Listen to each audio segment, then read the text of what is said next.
নেতাজি সুভাষচন্দ্র বসুর পূর্ণ অবয়ব মূর্তির আবরণ উন্মোচিত হল ইন্দপুর গোয়েঙ্কা হাই স্কুলে শুক্রবার যথাযোগ্য মর্যাদায় নেতাজির জন্মজয়ন্তী উদযাপন সহ মূর্তি উন্মোচন ঘিরে বাংলা বাজারে বর্ণাঢ্য শোভাযাত্রা থেকে স্কুলে অনুষ্ঠানের আয়োজন করা হয়।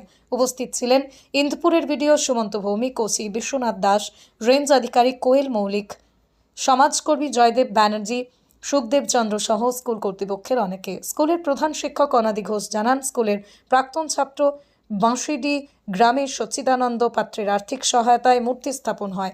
অনুষ্ঠানে বহু ছাত্রছাত্রী থেকে শিক্ষক শিক্ষিকা সামিল হয়েছিলেন। সচ্চিদানন্দ বাবু জানান, এলাকায় নেতাজির পূর্ণ অবয়ব মূর্তি ছিল না, সেই থেকেই মূর্তি বসানোর ভাবনা।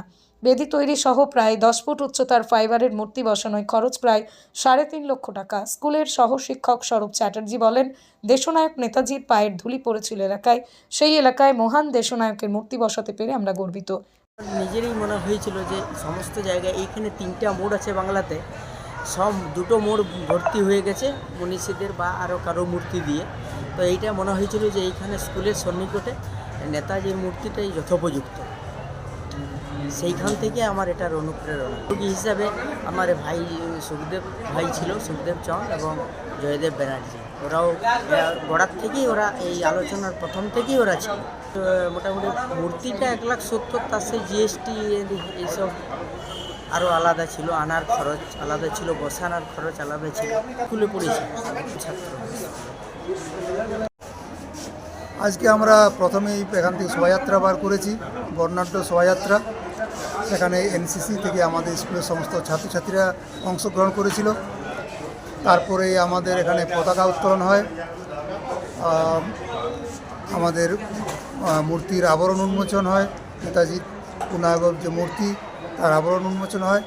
উপস্থিত ছিলেন এখানকার মাননীয় বিডিও মহাশয়, পঞ্চায়েত সমিতির সভাপতি মহাশয়, তাদের উপস্থিতিতে অন্তত আমাদের একটা উল্লেখযোগ্য দিন আমাদের স্কুলের ইতিহাসে, যেটা চিরস্মরণীয় থাকবে। আর তারপরে সংক্ষিপ্ত একটা সাংস্কৃতিক অনুষ্ঠান এবং বক্তব্যের মধ্য দিয়ে আজকের অনুষ্ঠান শেষ হয়। আজকের কর্মসূচি যেটা ইন্দপুর গোয়েঙ্কা উচ্চ বিদ্যালয়ের একটা অভূতপূর্ব পরিবেশ তৈরি হয়েছিল, আমাদের কাছে বিশেষভাবে স্মরণীয় এই জন্যই যে এই জায়গায় আমাদের প্রাণপ্রিয় দেশপ্রিয় নেতাজির পায়ের ধুলি পড়েছিল। সেই জায়গায় আমরা আজ গর্বিত আজকের দিনটাকে স্মরণ করার জন্য। এখানেই আমাদের সার্থকতা অনুষ্ঠানে এখানেই সমাপ্ত।